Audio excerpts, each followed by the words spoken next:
Bang Ferry, Anda menilai apakah memang ada keresahan nyata atau sedang ada upaya untuk membangun narasi di tengah publik? Saya pikir keresahan kan sudah nyata dari jauh hari sebenarnya.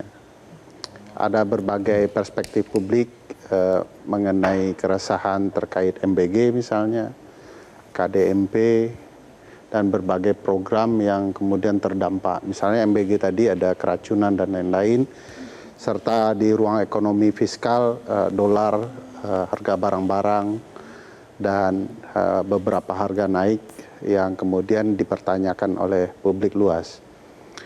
Tapi kalau ada narasi yang dibangun untuk menimbulkan hal-hal tertentu, saya pikir tidak jauh ke sana karena negara kita itu punya kekuasaan kok untuk menemukan siapa pelakunya. Dan di titik tertentu jangan dipikir bahwa publik punya kemampuan yang sangat luas untuk kemudian merekayasa berbagai peristiwa yang ada. Mungkin negara atau orang yang kemudian punya kebencian tertentu terhadap negara yang ingin memanfaatkan situasi, yang mencoba membangun skenario yang kemudian ujung-ujungnya yang dituding adalah publik yang kritis dan kemudian ingin melakukan penyampaian suaranya di hadapan publik sebagai hak konstitusionalnya. Jadi bagi saya ini bisa wajahnya bisa macam-macam ya.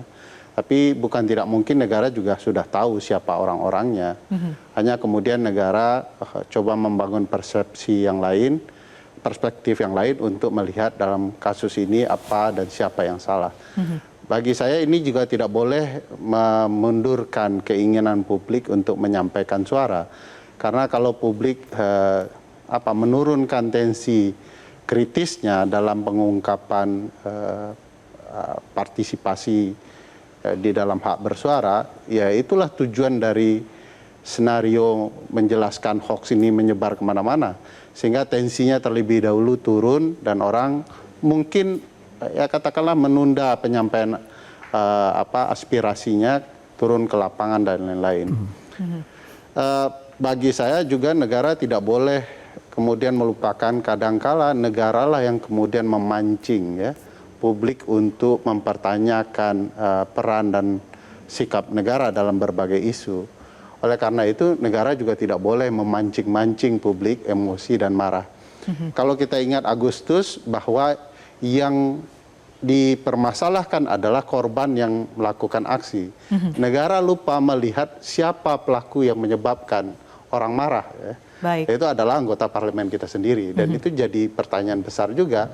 Kenapa sebab orang marah tidak direspon dengan baik oleh negara, negara hanya ambil di ujungnya untuk kemudian menghilangkan hak orang untuk menyalurkan aspirasi. Baik, jadi keresahan itu memang ada bahkan sudah lama kalau menurut Bang Ferry. Jelajahi cara baru mendapatkan informasi. Download Metro TV Extend sekarang.